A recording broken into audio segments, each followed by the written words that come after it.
Ladies and gentlemen, we are back for another episode discussion recap of Stranger Things Season 4, Volume 1. This is Episode 2. Things just got real.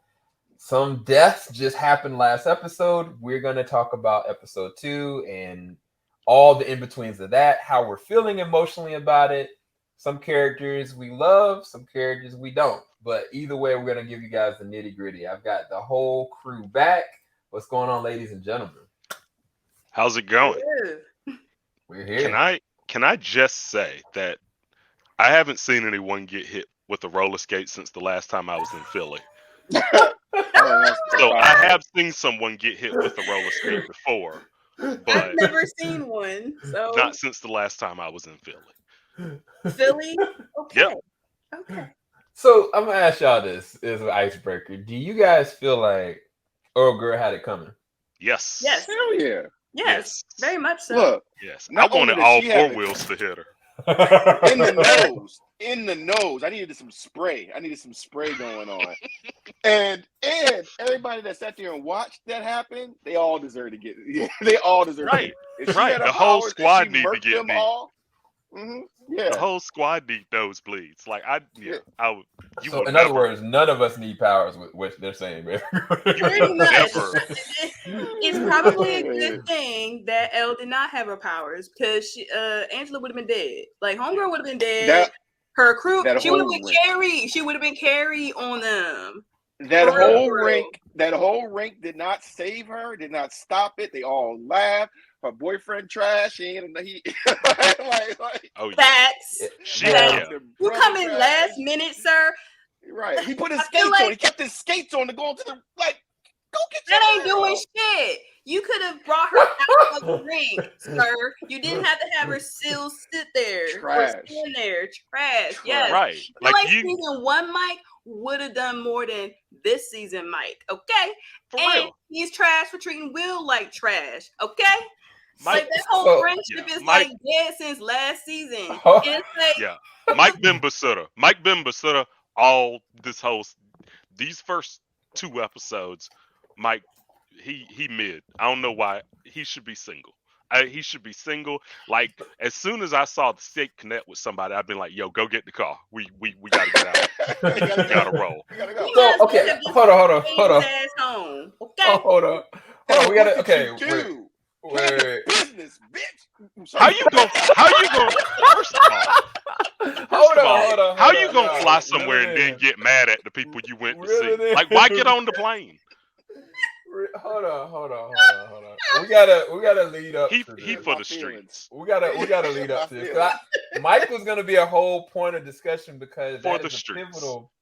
that's a pivotal section for Will. That's a pivotal section for Elle, and it also questions when a character starts making choices like that. Like, where is their usefulness? And normally stuff like that happens when something terrible is gonna happen. But again, I don't.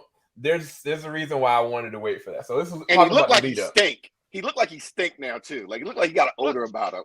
Well, it's because he been hanging out with them Hellfire boys. The thing is, this my thing. Justin at least this was clean. Come on, this man. my thing because here's the thing. I've played D&D before. I love playing D&D. Me too. But I I know you did also love basketball.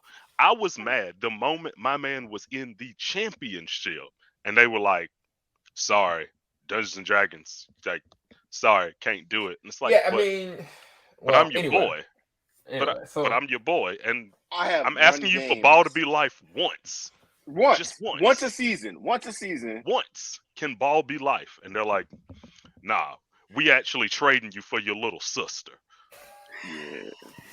I I have run games. I'm sorry, Nat, go ahead.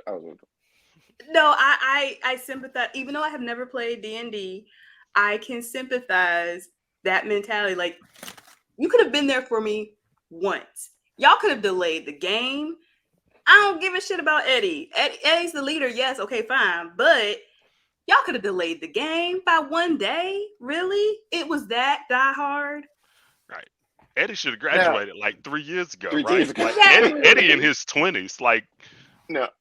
Now, look, when you have a good game going for a good role or tabletop game, it does get addictive. People do want to finish the campaigns. We get a good thing in, but you reschedule games. You reschedule for weddings, funerals, graduations, birthdays. Everybody can get together that week.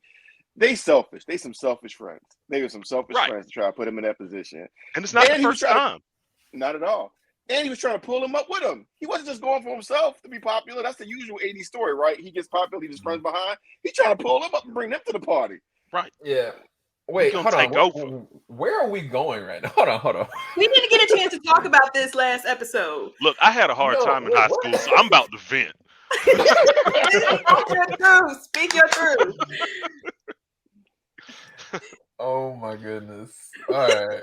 So, okay. But we can get to Mike. So, okay. Well, first, before we even get to Mike, because the last episode, we kind of barely talked about how Elle was getting through the bullying process. Like, Elle was in denial about her situation. Her central focus is like, I just need to get through until my man get here so everything's going to be okay. I think that she was in her head like, everything's fine. Even with the letters, like, she was in this point of denial, even though she was suffering. I kind of felt like a way that the fact that Will kind of, he was there and he's sympathizing, but he's not really stepping up to do anything necessarily. He's kind of like to the side, picking up the pieces. And I'm not sure if that's because he thinks that should be Mike's job, or if there's another reason that I think I want to talk about Mike and him in a little bit later on. But it's not just that, but like both. So the thing is, the two people that have probably been the most emotionally damaged and mentally damaged from this whole show are the two that left and now they're together. Like the two people that probably need a support system the most gotta support each other, and it's surprisingly not going well, right? Like, who could have seen that coming, right?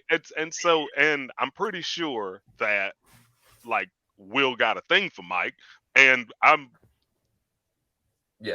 and so it's an awkward situation because, like, and like, I hope you do fine, but low key, I want y'all to break up. Like, I don't know what to tell you. He got that jealousy in his heart. He got the jealousy virus. Yeah. And I think he even knows it's unfair. I think he knows it's unfair, but it's still like when you it's like, man, I wish your boyfriend was a jerk so I can hate him. I can hate him, but damn, I can't. You know what I mean? And I feel bad. And you also have Elle, who's used to being emotionally vulnerable but physically powerful. Like, Elle's never really felt in danger outside of monsters before, like physically. And now she has to deal with being physically vulnerable and emotionally vulnerable and no supports, not the whole squad ain't around there.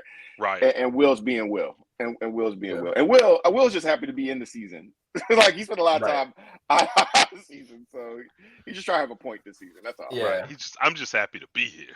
But it was kind of like you said on the second episode, as soon as Mike got there, there's a couple different things going on. Man, this is gonna be a long episode. I can't believe it. Anyway, when we see Mike show up, you know, Jonathan was kind of pissed because Nancy wasn't there. And then the other side of that, he was also relieved. But when Elle saw, you know, Mike, she was really excited. I think that Will made a picture for Mike, but he felt awkward giving it to him in that situation. But he still brought it with him even after Mike asked him about it.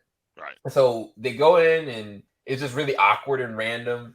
But Mike did something that I felt was really strange. Is he didn't even give Will a hug. He didn't say, "Yo, what's up? Good to see you." It was kind of like, "Oh, this your boy. This your boy. Y'all going through life and death together. Like, hey, like, I don't." It's not just that.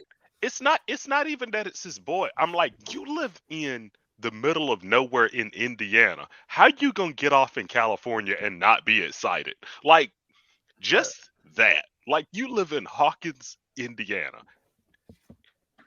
And they flew you out to California and you gonna get off the plane and just be like, so what's up? Like, you know what? You lame. Go back home. Bring Dustin out here. Dustin would have been lit. Dustin would have been lit out there. Dustin would have been lit out there. He would have been. He would have had Hawaiian shirts for every day. He already dealing with a long distance relationship, so he cool. He's already fine with the whole long distance thing. So he would have been thriving in California. I feel like he would have been more popular in California than he is right now in Indiana. For sure. Bro, But he I could think be it's even popular like real quick if he could like just get a hacking grades business going. Like, I think it's Fact. even, but I think Fact.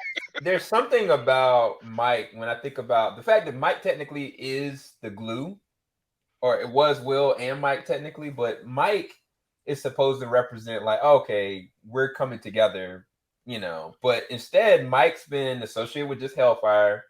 He's alienated Lucas low key, and he kind of really doesn't look into how everybody's emotionally doing. It's more so like he's going through the flow. I don't really even think like he's thinking about Elle, because realistically, I would be asking these questions like, "Are you okay?" Like, I know you're probably dealing with a lot. You can tell me, making himself vulnerable for her, leaving the door open. I just don't think that he cares enough about everybody else outwardly and knows how to socialize. Honestly, like he's not showing me that he's the connective glue that they all really need.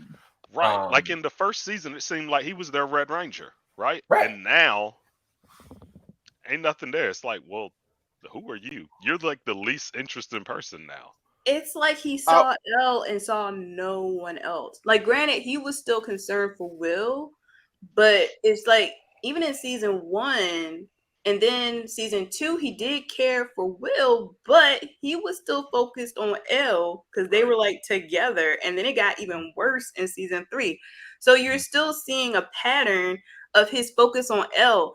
And why is that? Why is his sole focus on Elle? Is that him trying to process everything that's happened and she's his glue? That's him. She's the only one that kind of like keeps him sane, or like even kind of like a savior complex. Like Right. I think that's she it. depends on I think that's him. exactly it.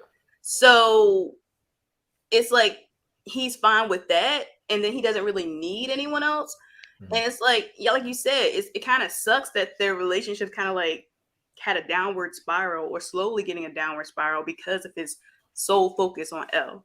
Yeah, and I think the thing is, it's not so much Elle as the person. I think it's Elle as the person that saved his life, the person that has these amazing powers, the person that always comes back. That is what he fell in love with. I think that idea of who she is, this fantastical girl, and he justifies all these different things because of that. But now she don't have these powers. He doesn't know how to make himself emotionally available to her because she's always been strong. And so he's got to grow up and either step up or back off, honestly, because at this point now, it's fluttering into his relationship. Because when everything started going on with the skating ring, and Will was trying to talk to him. He was putting distance with Will. He didn't understand what was going on there. And then like 11 was saying all this stuff, and Will was like, "That ain't true."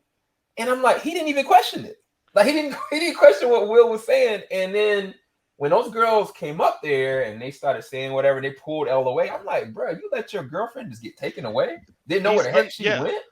And when she was out there on the roller ring, and Will was like, I'm gonna say this about Will though. I think low key Will knew it was about to be bad, but he didn't. He was kind of like, he was torn. He was like, I want to tell Mike that she's been lying to make her look bad, but I also want to make sure she don't get hurt. And he was talking to him for a while. And then when they both looked over there, I was like, bro, if it was me, I would shut them gosh darn skates off. I would have shut the whole thing down. No key. First off, what is going on? What are y'all doing with the camera on us executing? Right. Now, go ahead.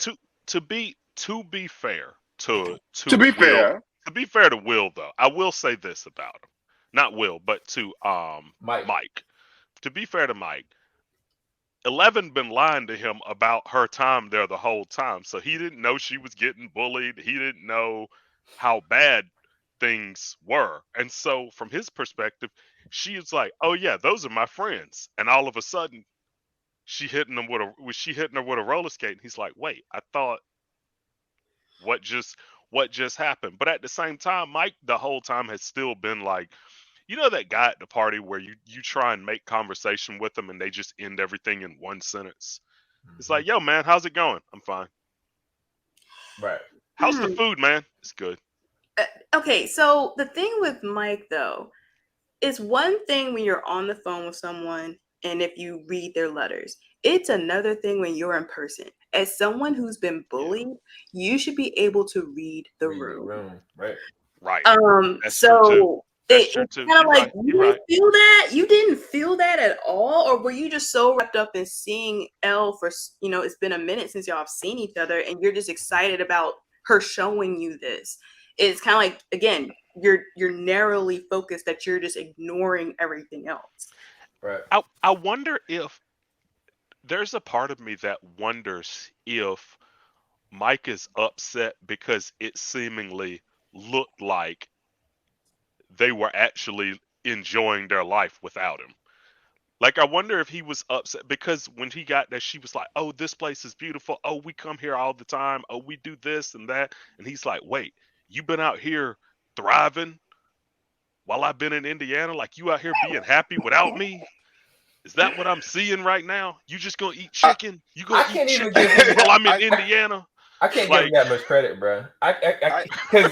Because when she was showing him, he was like, "Oh wow, that's cool." Even when the girl came up and he was like, "Oh, it's really nice to meet." I'm like, no, he's oblivious, bro. I'm sorry, I don't give him that much credit.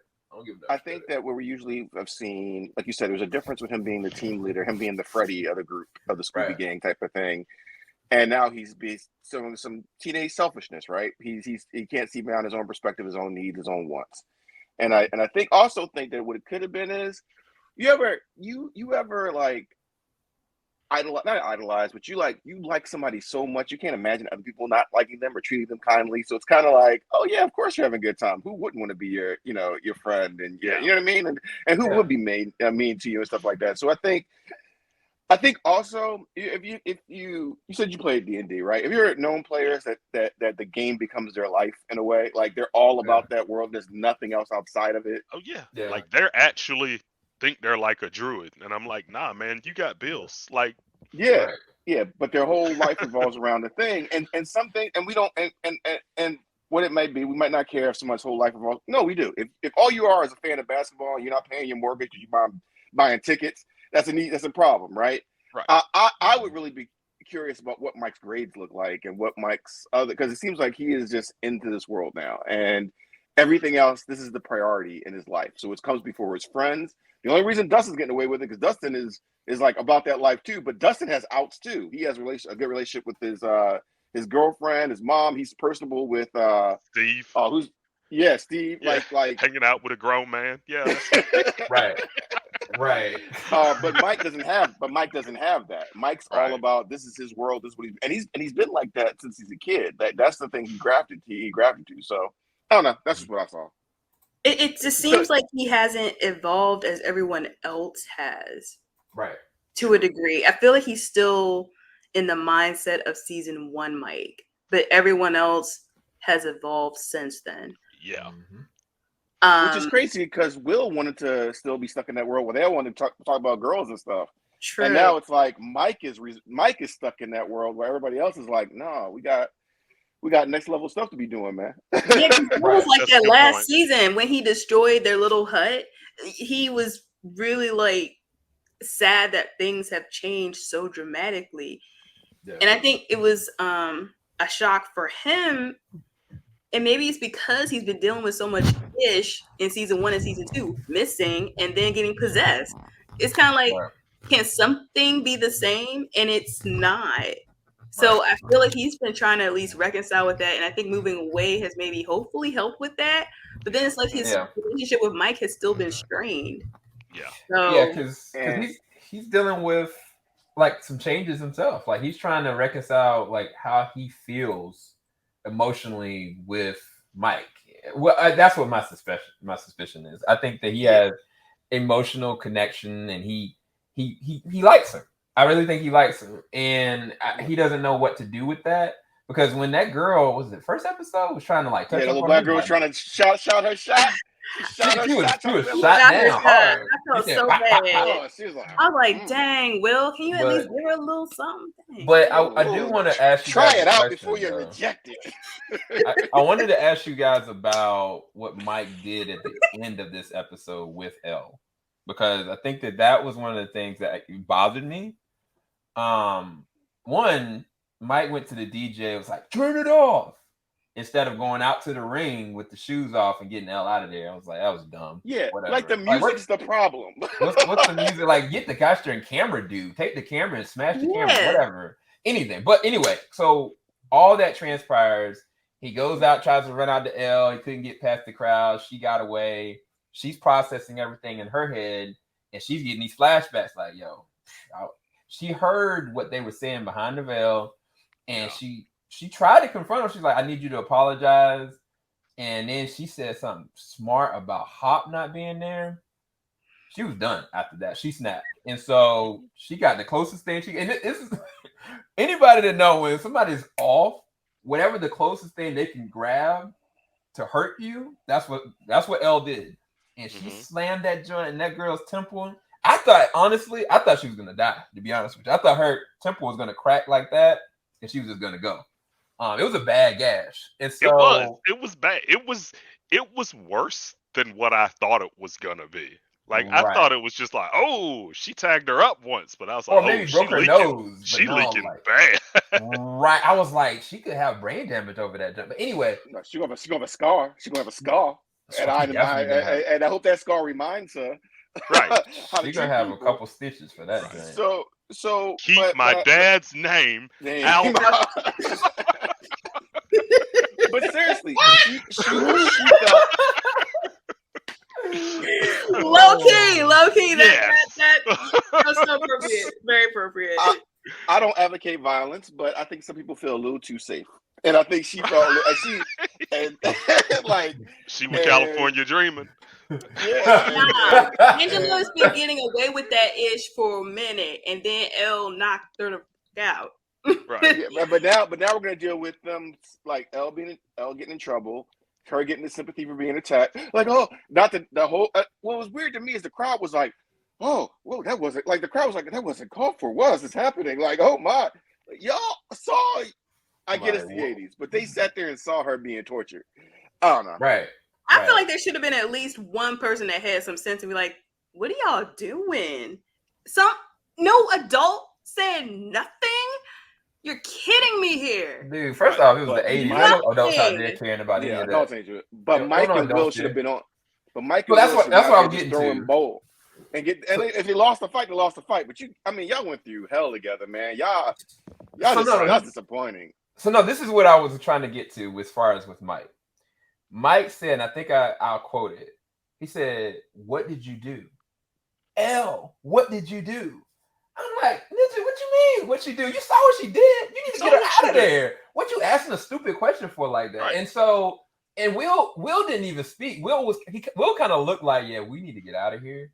But Mike asked the dumb question like that. So one, you're doing two different things that I don't like. One, you're putting her down by asking her a question like that, because then it's gonna make her feel as though she did something wrong. Yeah, she got provoked.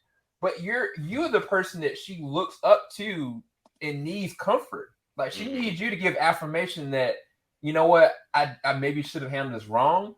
I maybe handled this wrong, but at least you got my back. He didn't seem like he had her back. One. But then the second thing is like, why would you ask a stupid question like that? And so he had this reaction that was just off to me. The moment when somebody says something like that and you're in a relationship with them, I start to question, maybe you shouldn't be in a relationship with this person, because obviously maybe you don't know them, or you put them in such a pedestal that you forget, like, no, they're still human. You know what I'm saying? And I think that was one of the things I wanted to talk about, is like, did that rub you guys the wrong way? But when he said that, because I didn't like it. I didn't like it at all. Oh yeah, absolutely. But they should have stayed broken up since last season. When they broke up, they should have stayed broken up. Because I feel like if they had when they moved to California, I feel like the distance, as much as they would have missed each other, they could have at least tried to move on and experience maybe other relationships. This is their first relationship, and they're super young. So they're like clinging again to each other, and it's not. I don't think it's healthy at this point. It's not making them grow in a way that's healthy. And I think that Mike is her hero, right? And I think that what triggered her, I think she could stand the abuse. She could stand the abuse. She could stand even the first Hopper comment at class. It hurt her, but she didn't lash out. But it was the embarrassment in front of Mike and being taken out in front of Mike, and that's where the violence. That's where that came out. Yeah. And I feel like because we remember Elle is not age appropriate in her emotions. She is, because of her trauma. That's a good point. You know, she's like a 5-year-old, probably 5 or 6-year-old when it comes to her emotional maturity. That's a very good point. And so there's a lot of things like mirroring and stuff going on with her that I think. Well, for one, bravo to the actress and the writers, but but she's lashing out because she's embarrassed from her hero, and Mike is just. And again, we've all gone through a selfish phase, especially in the teens and stuff like that. But I think Mike is just not prepared to. He's never really been prepared to actually give the amount of attention and care he gave her when they first met. And right. Well, I mean, technically, she did go off at the school, but she didn't have her powers. So technically, she was at her breaking point then. But this exacerbated it. Like, it made it 10 times worse because, again, like you said, it was in front of Mike. Yeah, you're right. You're right. But Will. Oh, sorry. Go ahead. No, I was going to say, and we got hints that Will might like Mike, or he wasn't interested in girls last season, right? Right. Like, we got. Yeah, I feel like we definitely started getting those vibes. Well, no, Mike. He was getting teased about it in season 1. Right. But it wasn't really prevalent until like season 3. So season 1, his dad called him a homosexual. His dad used to call him that based on what. But it's the 80s. But it's the 80s. So. but then it was either season 3 when Mike he said some kind of line like, "It's not my fault you don't like girls," and then that was that same exact time that Will went and destroyed the fort. Based off of what Mike did. I think then I didn't put 2 and 2 together like, oh well, he really likes Mike. But yeah, it's the same situation. Like, it was because he felt hurt and shamed by the person he cared about. So Mike knows. So Mike knows that he doesn't like girls. I really think he knows. He said it. He said it last season. But he could have been just saying like, you're not interested in girls, right? You know what I mean? Like, Mike, I care about Transformers more than women. Right? Like, right. But I feel like the dig was definitely deeper than that. And I think, with Will is definitely a crush on Mike and a combination of their friendship eroding last season. Because Mike's constantly been trashed, so he probably knew exactly what he was saying. But I don't think that Mike realizes that Will likes him because he's too oblivious of everything else around him. I don't think he puts 2 and 2 together. But it does. What about us? He's like, what about us? And he's like, what? We're friends. He's like, yeah, but we ain't. I was like, man, even when I go visit my boys, I am happy. Like, I am happy. When I got to see a friend of mine in England a couple years ago, right before the pandemic. I ain't seen him in a while. I was happy just to be, you know what I mean? Like, right? He didn't even care. He didn't even care. He got fun. Yeah, he wasn't even happy to see Will when he got there. It's like, dang, nothing. Right. And even Will pointed it out. I'm like, dude, not even what? No just phone calls. You ain't got to write me letters like L, but like, dang, man, we was a squad. I'm not squad no more. Right. Okay.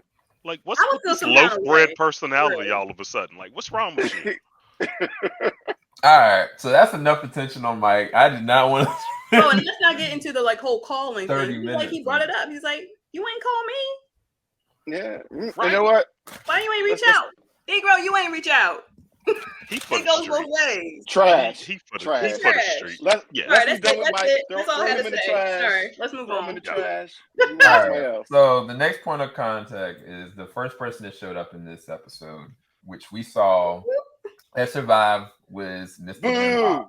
My man got paid. He got paid. I think that's kind of BS that he managed to survive that, or that he wasn't in the upside down. But okay, he should have went through the portal. He should have went through the portal, ended up in the Russian portal or something. I think y'all had that expectation, and I mean, honestly, the end of the last episode didn't help because it showed somebody over there in some kind of Russian facility because they're doing something in Russia. So they left that in the back of our heads that okay, that's how he survived. That makes sense. It also just didn't make sense because like at the beginning, like I think it was like the first episode of season 3, you see them try and like fire the portal and everybody just gets melted and obliterated, right? Mhm. So when it repeats itself at the end of season 3, it's like we know what's coming. And then at the beginning of this episode, they're like, oh, he fell down 5 feet lower. So he fine. Right. Yeah. Like, Well- no, make it make sense. No, that should have hit him 5 feet below just as much as it hit him up there with But- everyone else. Right. But Like this this is And- different though. They initiated that explosion. It wasn't that it actually exploded on its own. Like remember, Joyce turned it on and exploded it because they had charges there. It wasn't as though it discharged like what was it? I don't know what is radiation or whatnot. But I think that the explosion is what we assumed it was going to just immediately kill him. So I wasn't hung up on that. I could care less about that. That's So, but this is my thing. This happened. It's been a while since it's been years since I've seen the season 3 ending. But this was in America, right? Yeah. Yeah. So Yeah. they're telling me big explosion happened, fire happened, the U.S. government's coming. They took the time to go capture this guy, transport him to like. Oh, that seems like a lot. It seems like a lot. But no. Remember, Well, it was in the they were middle of already picking there. up. Yeah, they were already there. They did like a sweep, and they happened to find him, and so they were like, okay, I guess he'll go with them because they wanted to put him under the question, especially since he went up there and destroyed their ish. So yeah, the Russians were already there. Remember, they were underground trying to look for Hawkins. Right. And when they came back up, they found him, and so they were already there. My question is, how the heck did they get out? And how they That's get what I'm out saying. either way? That's what I'm saying. Your question. You have this underground secret facility. It's exposed now. You're burning documents. You're trying to get out. You're shooting him in the head, if anything, and you piece it out. Like you took time to transport this man for Right. what? I guess they wanted to know what he knew. Like, pretty much. like, Yeah. I guess. But like that's the only thing sense I can I mean, yeah, because that makes sense. make Because of it. that's Because not like it just that's not one of their men, and he had one of their. He broke in, he got in, and they don't know what he knows. They don't know because that's what even they were asking. They were like, "Who are you working for? Who is this woman?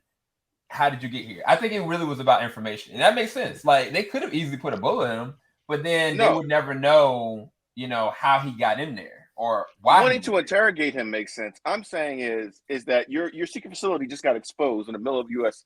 territories. There's agencies coming. You're burning the ground. You're destroying documentation. You're not really. I don't know. That's just me. I think this is a way for him to just shed the weight that he shed for Hellboy, so they can just explain why he gonna be a little fitter. That's all. Also, one thing that did kind of annoy me too was the last time we saw him. Like I guess it wasn't official because at the end of season 3 they were like, no, not the American, the other person, and they essentially just fed this guy to a Demogorgon at the end of season 3, and then they just open it up and Hopper just working on a railroad, and I'm like, nah, y'all need to go back to that like light-skinned Demogorgon that we saw at the end of season 3. Like, did y'all make it? Like, what was going on there? Mm-hmm. And they just didn't even touch on it. They just glossed over that. I don't think they glossed over it. You think they'll bring it back? I don't think they glossed over it at all. I think that they haven't really shown what's going on in Russia, nor have they showed who is the organization that brought that outfit to the U.S. Because at the end of the last episode, they showed that there was a holder facility that happened to be using prisoners, but they took those prisoners and put them down to whatever new gate they got. I think that they're keeping that close to the chest, and I think that's the only reason why they have Hop over there in Russia in general. I don't think they glossed over. I think that they're gonna get to it soon. But Hop went through it, man. They put the man through it. They had him first. They beat him. They tried to beat him to death. Then they put him in like a gas mask expressor and was suffocating the life out of him. And then the guy was like, "Yeah, he's still alive. All right, let's ship him out." He's like, "Oh, you care about people?" Like, nah, I sent him to hell. And I was like, oh man, this is about to be bad. And sure enough, like it was just crazy how this is about to go down because now he's gonna be put in a very bad situation. And I don't really know how he's gonna get back from it, to be honest. Yeah, I don't. Yeah, that's the thing. I don't know how he getting out of this. Like it's. And I'm really trying to figure out what Joyce and Murray gonna do. They're Right. two people. And wish Like and they when ain't she even getting got a 40 gun, grand. do they? Where she getting 40 grand How's she gonna from? get 40 grand? Like, Solid question. Hey, I was look, Solid but question. no, I to mean, be you got fair, equity on the house already to do that? so no, this is the thing. You got to ask yourself, how did she move from Hawkins all the way to Cali? They must have That's gave her all I'm some gonna say. money. Okay, yeah, I can see that. That's Oh, did all they give her like quiet money, like hush money? Like Right. She's working from home, dog. they died in the Like, fire. I'm not. Here's And $1 not million. very good at working from home either. Here's Bruh. $1 million. I'm not giving- They died in the fire. I'm not giving 40 grand to no shady Russian without a guy. Like that ain't happening. That just ain't happening. I mean, I'm sorry. Murray But to was be right fair, in that though. they needed proof of life. I will give him that. So Yeah, no, He ain't I in mean, front of I me. think they did a good job of investigating the situation because they were like, oh, okay, let's really listen to this. What's this in the background? Like, I don't trust this dude Enzo, but he's definitely like, she's calling him this term that sounds like pig, but oh, that could be cop or it could be guard. So I think that Joyce, just like she's always been, whether it's the lights, whether it's like talking to the impossible, whether it's trying to fight Russians, she's gonna do whatever she can to protect those that she really loves, and she'll follow it to the end, even at the expense of her own death. The problem is that now, if she pursues this, there are 3 different things going on. There's a situation going on in Hawkins where ninjas is out here dying from unknown causes by some creature or entity possessing people's minds, essentially. And then you got what's going on with 11. She just nailed somebody in the freaking forehead. And now she's trying to tackle this thing with Hop. If she makes one move the wrong way, this could she could be putting herself in a situation. So I'm curious to see how that plays out. But I don't know, y'all know Joyce, man. She don't care. She makes a way. And she's really smart. She's really smart and resourceful. Everybody is, because another scene I really liked in this episode was them using the video computer to profile people. I thought that was a nice little I used to work at a Blockbuster. I did too. Hey! Yeah! Let's go. Look at us now. I used to buy 3 for $20 from Blockbuster. Yes, sir.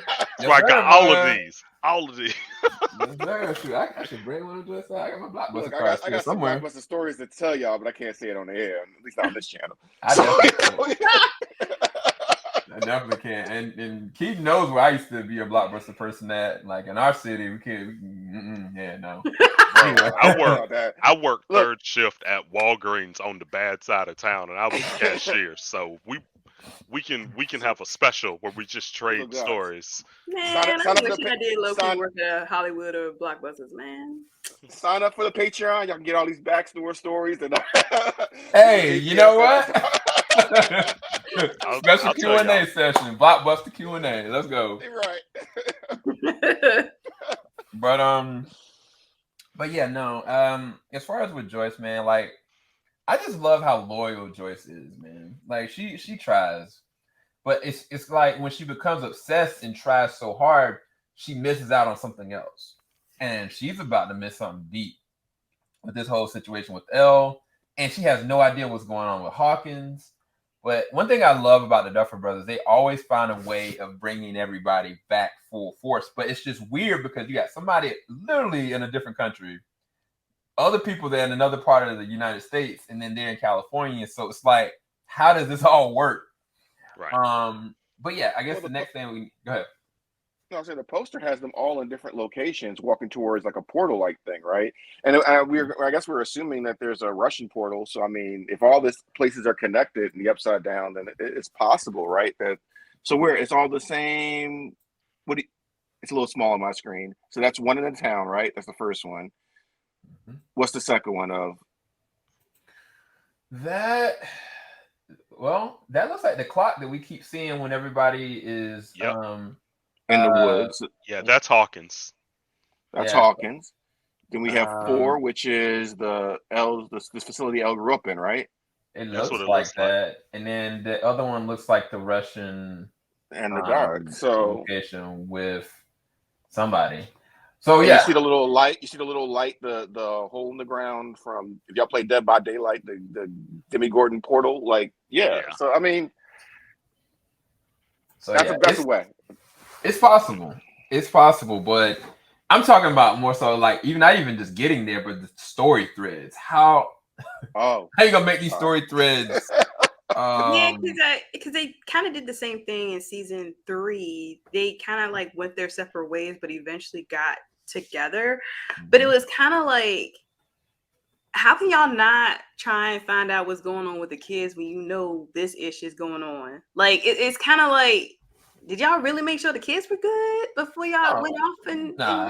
They ain't caring about these guys. Kids, somebody think of the children. No, but I'm just saying I feel like that's a slight flaw. And you know what? I just realized Mike was doomed from the start. Look at Mike's parents. I'm not talking about Mike's parents. I'm talking about no. Joyce and Hop. Like no. I'm saying that how the parents, the embodiment of the parents, how they look at and observe what's going on with their kids. These kids have went through 4 different disasters, and none of the parents. On Mike's parents, didn't Billy almost smash season 3? Yeah, he was trying to smash Mike. She wanted to. She was trying to, and the dad has not. Like there was it the end of the first season? It's beginning of the second season. The government went to the house and was like, "Have you seen anything?" Like, no, everything's fine over here. And the dad's sitting there just still eating his darn chips. So it's like these kids they don't have any good examples of people that. Hey, that man got a mortgage to pay. He putting food on the table, got a roof over them kids' heads. All he want to do is come back, eat his chips. That man alone. It's the 80s dad. He ain't got to do nothing. I will say that Dustin's mom is at least a little bit aware because she's kind of like I think she's like a hypochondriac or something. So she hits like a worry wart anyway. So then when Dustin was like, everything's fine, it's kind of like she at least showed some concern.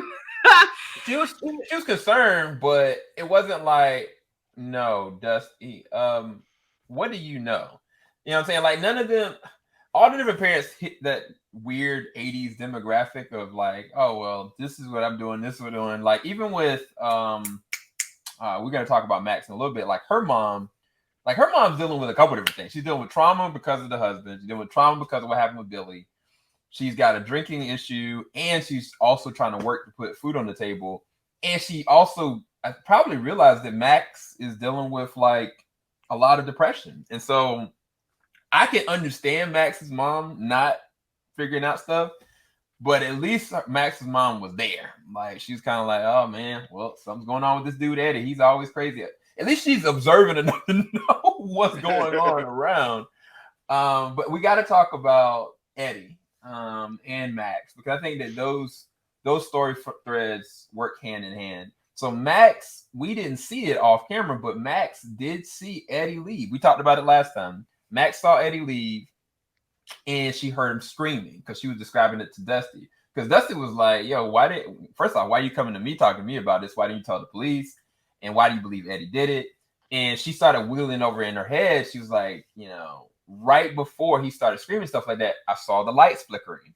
And I didn't put 2 and 2 together, but it seems as though he was terrified. And then that's when they went on the excursion to try to find Robin and Steve to try to see if they could track down Eddie. But from y'all's perspective, like, what do you guys think about Max in this situation, trying to figure this out? And also Eddie, because Eddie ended up being still alive, of course, and being kind of like trying to deal with the trauma. And I thought low-key he was about to cut Steve, but that's neither here nor there. But I was curious y'all's perspective on Eddie and Max in this episode. Well, one, Steve had to take his 1 L, right? Steve has to always every season. Always. So he had to take his L. Got out of the way early. I like the scene. I like Eddie. I really like Eddie as a character. And I even like how he went, like, I know how this sounds. I know it sounds crazy. Like, I don't. He's like, no, there's some stuff going down here, man. I love that whole scene. Hmm. I'm happy that he's gonna join the Scooby Gang. I'm hoping that's what's happening, right? That he's gonna join the Scooby Gang, and I think he's gonna bring a new perspective to it. And he rolled right with the D&D references into how naming these characters. So I think he's gonna be a very useful asset in his occult knowledge. Do y'all find it? Never mind. Go ahead. Wait, I was going to ask something, but go ahead. Keep going. Keaton, you had something? Yeah. So yeah, I do. I did really love the scene when Eddie's like, "Y'all wouldn't believe me. Y'all wouldn't believe me," and Dustin's sitting there like, "Brother, welcome to the war." Like,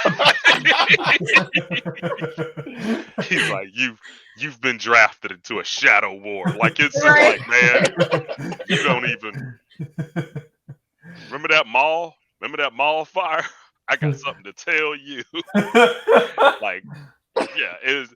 I did like it. I am worried. I'm worried because I feel like this show has been doing like something where they'll introduce new characters and then maybe one of them survives to the end of the season. And so I'm hoping, yeah, I do hope that Eddie lasts because at first when we met him, I'm like, dude, this dude extra. He walking around on cafeteria tables and all this.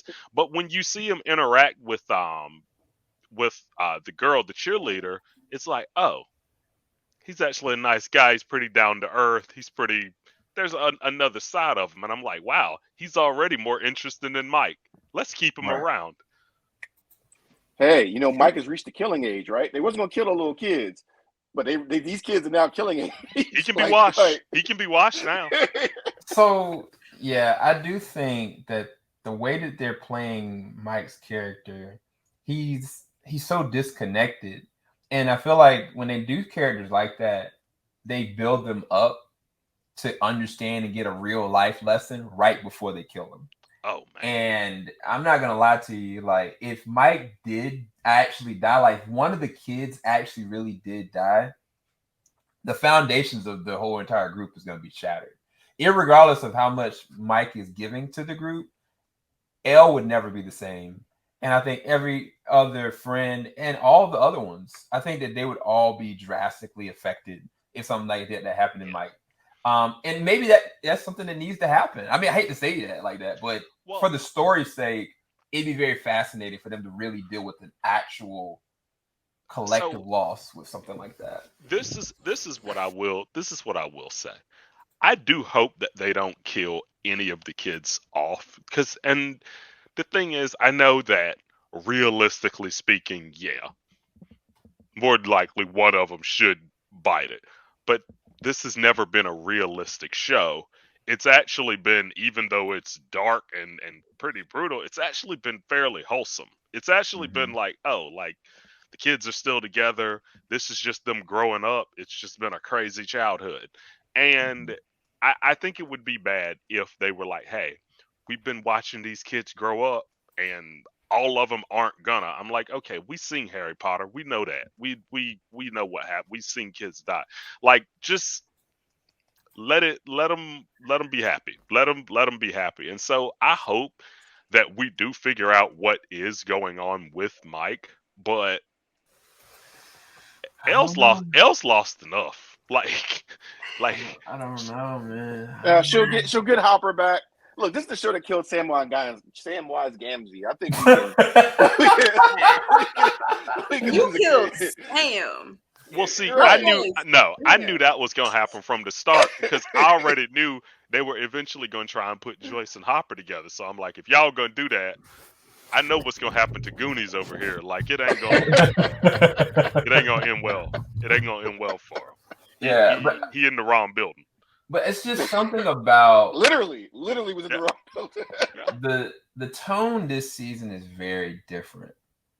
It's very different. Like it really is like a horror, dark. like an actual horror, and it's dark in a way that when Barb died, I felt bad. I was like, man, Nancy, this could have been avoided. You know what I'm saying? But like the way that the cheerleader died, and even the way that Fred died, Oof. like that was unavoidable. You know what I mean? Like, it's not. When he saw that cop, man, I jumped. Right. Because like he was just having a conversation, like, and you thinking, whoa, what's going on? And Nancy wasn't moving, and this was happening in real time. And these kids are getting like just targeted and getting killed.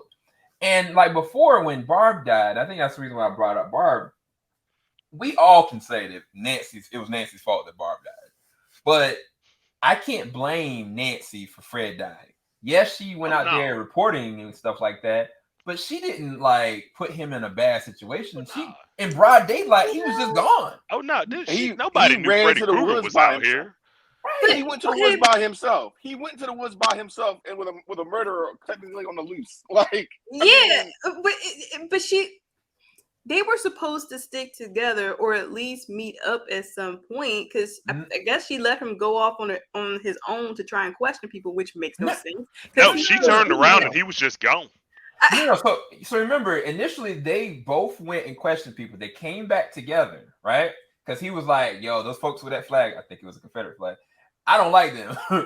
I don't find them cool." And so then she was like, "All right, well, I see." She didn't say who she saw, but she said, "Please stay right here with the dog." She said that. She was like, "Please stay here right now." You're talking to a teenager, huh? You're talking to a teenager.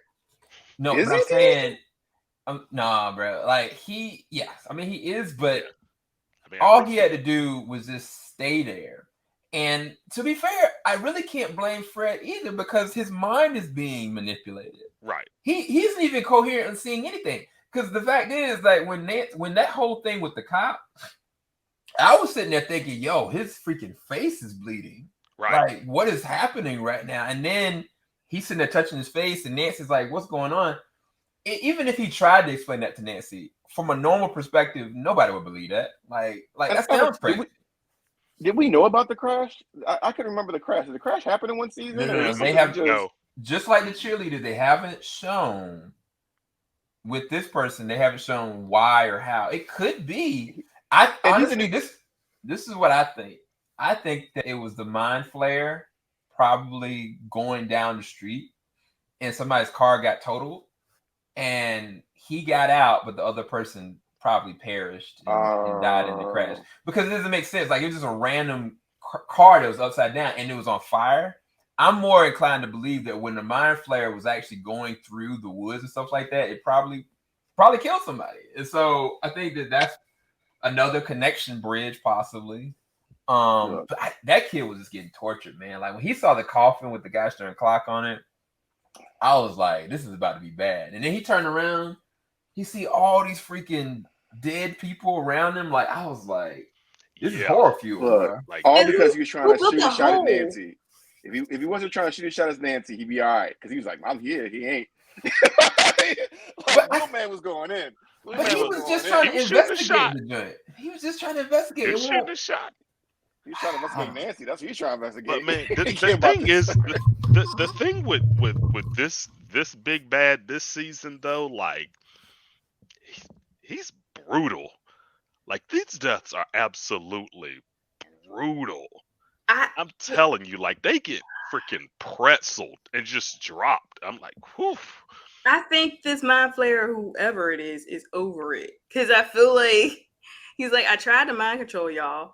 Y'all defeated me then. Then y'all tried to, I tried to take control of the town. That didn't happen. So you know what? F all y'all. I'm going to do what I need to do. And this is the thing. My boy. So this is the thing. Because I don't think this is the same mind flayer from the upside. I think this is something different. I really do. I don't know what's going on, but I really do think I think it has something to do with the upside down, because the way he looks and the things move around, it definitely has like upside down vibes. Yeah. But this seems personal. Yeah. Right? Like, it seems like that's why it feels more horror. Like, this feels like a monster that comes back from the dead. Like, that's almost what this feels like. Yeah, I think it was Dustin and Eddie. And Max were asking Eddie, like, did you see like possibly like some particles in the air? Did you see something weird? Like he's like, no, I didn't see anything like that. He kind of expressed it was like, what did he say? It was some kind of specific verbiage that he said. It's like something that you can like touch, but it shouldn't be there. Something like that. It's something about touch that he alluded to. And to be fair, all these things have happened, and we technically haven't seen the upside down yet. This entire show, we haven't seen the upside down yet. Right. We've seen things that look like it, but we haven't seen any of the regular creatures that we normally see, and we haven't seen the upside down. So I think there may be something to that. But they also mentioned Victor. Go ahead. No, I think you were about to say the exact thing I was about to. So go ahead. Yeah. No, they mentioned the guy Victor Creel. Victor Creel, is that what you're going to talk about? Yep. Yeah, and they kind of alluded to that. They almost gave him the same kind of backstory as Freddy Krueger. You know what I mean? It seemed like he was a dangerous person. They alluded to that. So I wonder. Part of me wonders that this guy, because whatever happened to him, maybe I don't know how much they're going to take Freddy Krueger. I don't want to assume, but maybe they got together, killed this guy, or this guy escaped, or whatever, or maybe he got in touch with some kind of power from the upside down world. You know what I mean? Like a necromancer. And that's what I think. So yeah. I think that somehow, because what did they mention? They mentioned he was in an asylum, right? They said he was locked up in an asylum somewhere, and I'm like, well, if this evil organization that's doing all these experiments with the upside down needed volunteers, I'm willing to bet they could go had to breed those kids somehow somewhere and get test subjects or whatnot. And so I'm wondering if I don't know. They're doing a great job with making people ask questions, because I really want to know what's up with this villain, because it doesn't seem like the Mind Flayer. It just doesn't seem. It seems like something different and something personal. And the reason I say that too is because so far, whenever they touched on the Mind Flayer. The Mind Flayer was never like. It never took like a human-like form. Like it would possess humans, but I feel like it never attempted to have a human-like form. Whoever this villain is, they look like a disfigured human. Like it looks like a human without a nose. It has like weird, creepy-looking moving parts, but for the most part, it looks pretty humanoid. And so I really do wonder what they're doing with this, because I do believe that at the end of season 3, like they kept the gate from opening. Like they closed it back up, because Elle closed the gate season 2, like she sealed it, and then they tried to reopen it season 3, and they seemingly failed. And so I'm really, really hoping that it isn't the same old thing, because I'm like, man, there's another portal open. Like, come on. Like if they reopened a portal, okay, that's one thing. But if they're saying again, the portal wasn't quite closed again, like, I don't know. Like this seems different, and that's what I think makes it so scary. Like this villain knows these people's past. Like, yeah, and I think I think that there's also one. This guy isn't playing like, even though it kind of seems like similar to Freddy Krueger, he's not playing around. Like Freddy like tortured kids for a while, got him amped up on fear, and then took them. This guy I don't think he had anything to do with Fred before this. He just took Fred out.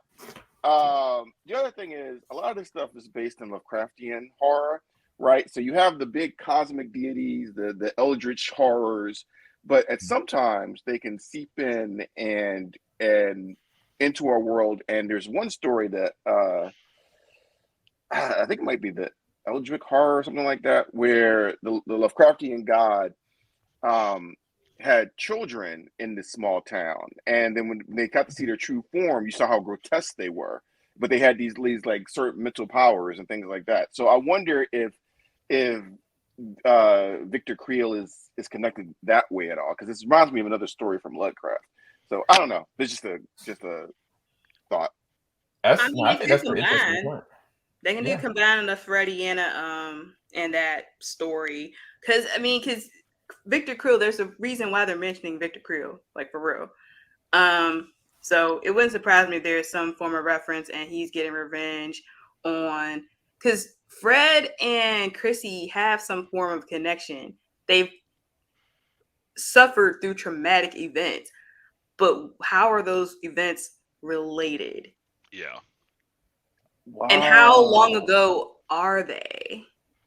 So do you think he's feeding off of trauma? Maybe instead of fear like Freddy, this guy's feeding off of just trauma, like something severe. And, that's a good theory. Like Yeah. they're really going all in on the Freddy Krueger thing. Well, I mean, and that's why Max is definitely in danger, because she's been through some traumatic-ish. Yeah.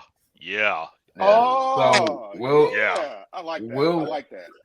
We'll definitely dissect that. I think that's pretty much everything. But the way that they described Victor Creel and his backstory, I think that was a great. They did that without even showing the actual flashback. I think it was just good storytelling, because the way that they presented it and the way that Nancy received it and the way that it was given by the uncle, it's describing his nephew first and then describing this person like I ain't never seen anything since this. Was fascinating. But then when Dustin was letting Eddie know, like, look, man, a lot of people say this place might be cursed and such may be here. They might be right. And and the transition to that was fascinating because they used Dustin's narration for Eddie's death, which, I mean, I'm sitting there watching Eddie just sucked up into the nurse. You mean Fred, yeah. And like his body just crumbling up. And I was just like, this joint is just the first 2 episodes, honestly, it's kind of harsh, bro. Like it's not a happy go lucky. I mean, they still find a way of merging in like the comedic numbers and the comedy, but like you feel different. You feel real different. You kind of like, you know what? Let me turn some lights on real quick. Let me clench my pearls real quick. And what's interesting is I feel like every season's been getting a little bit scarier. Like every season's been getting just a little bit scary, because I felt like season 3 with the mind flare and like the exploding rats and the melting bodies and all that. I was like, even with Billy's possession, bro, like they didn't give Billy enough credit. The actor that played the role of Billy, they didn't give him enough credit. Like, honestly, I felt like Noah Jupe that played the role of Will did an amazing job acting in season 2. But Billy, the actor that played Billy, like I think he crushed it. Like his transformation as far as being possessed, like his scenes with Elle, I still to this day think was amazing. They were acting off each other so much. I was like, I believe this actually happened. But we've gone like an hour. About the mob. We didn't talk about the mob though. Go ahead. The lynch mob. We didn't talk about the lynch mob. The boyfriend. The boyfriend. Yeah. What's his name? The boyfriend that's saying we're gonna go find Eddie. Yeah. I said, and I was like, no, D&D is just a game. How do you know that? I mean, my sister. I read an article. So the weird thing about him, I think that his relationship with Chrissy is based on some kind of trauma that they both experienced. I feel like the way that he describes stuff and the way he talks, he's experienced some kind of trauma himself.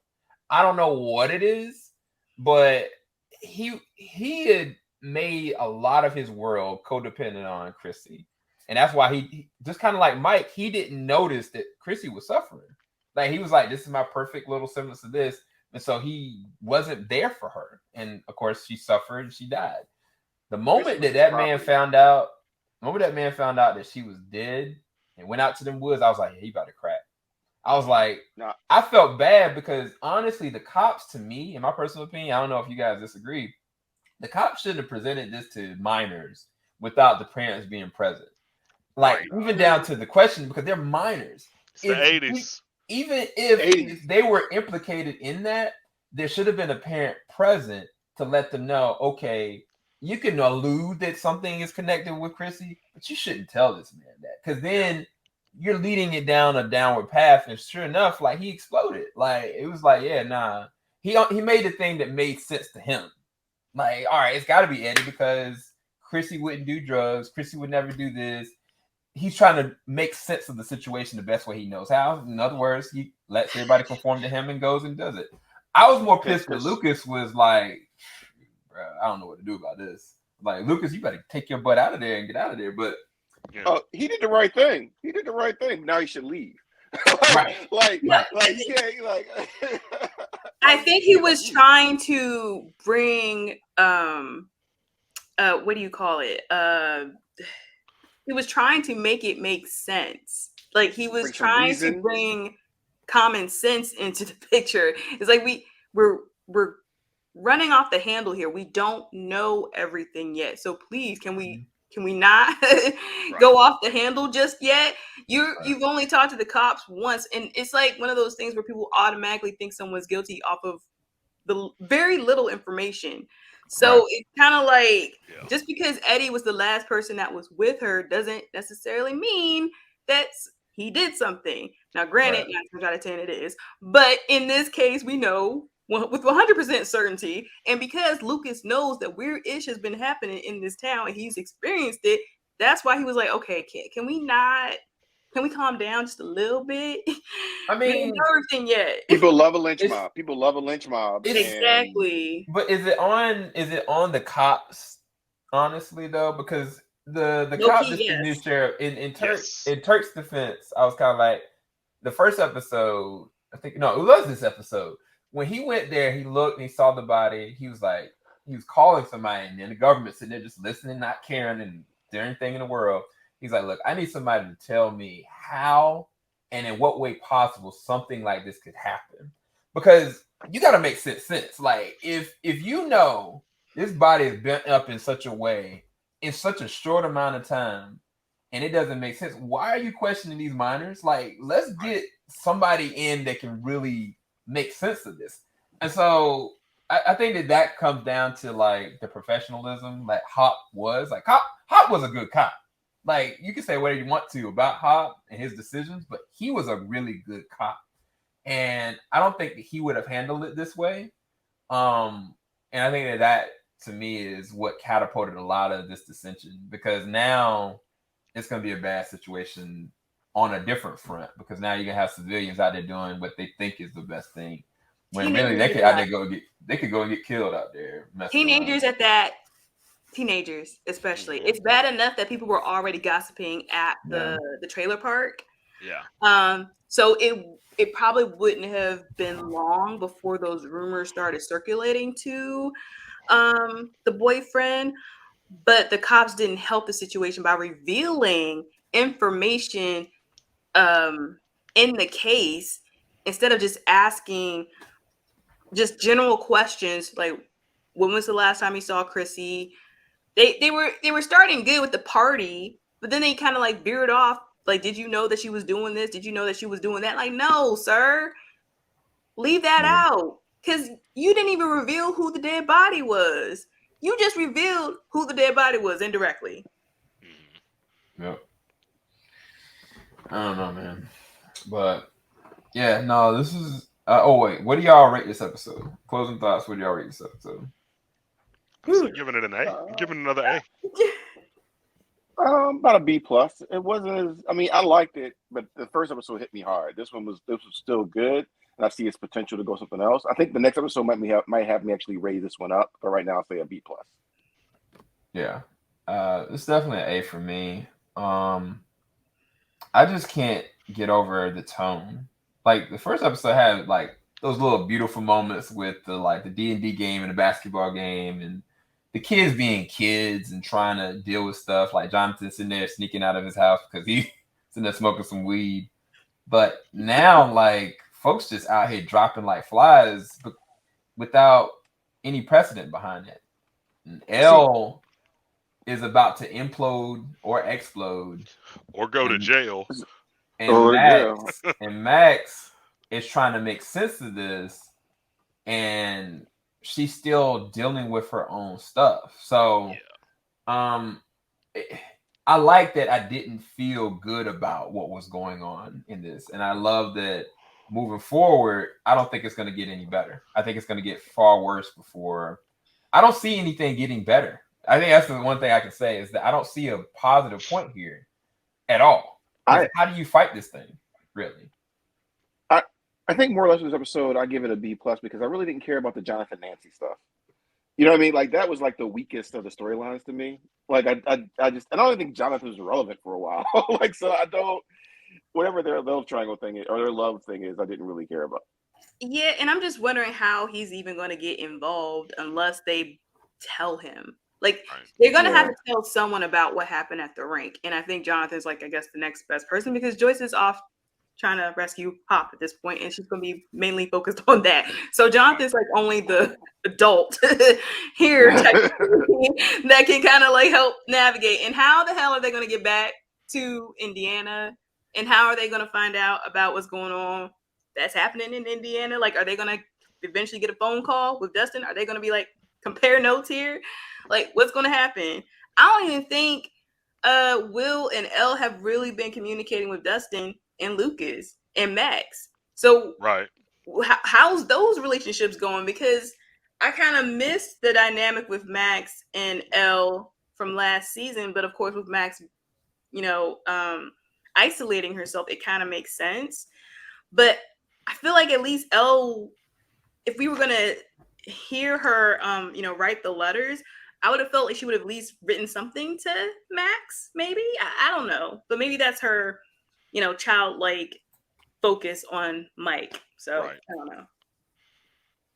We're just going to have to see. That's all I can say. Hopefully y'all enjoyed our discussion. We promise the next one's going to be a lot shorter. We were on mic for 30 minutes. That's why this is a lot longer. Are you sure about that, Sam? Because I feel like there's a lot to unpack. We're probably going to have a lot to unpack in episode 3 and beyond. No, we're not going to we're not going to touch on anything for 30 minutes like Mike's situation. I think y'all needed to be able to let the Mike situation get out of your systems. Y'all like, man, Elle's sitting there suffering. This ninja's a wankster right now. So, I was just disappointed. I was just disappointed in Mike. Wankster.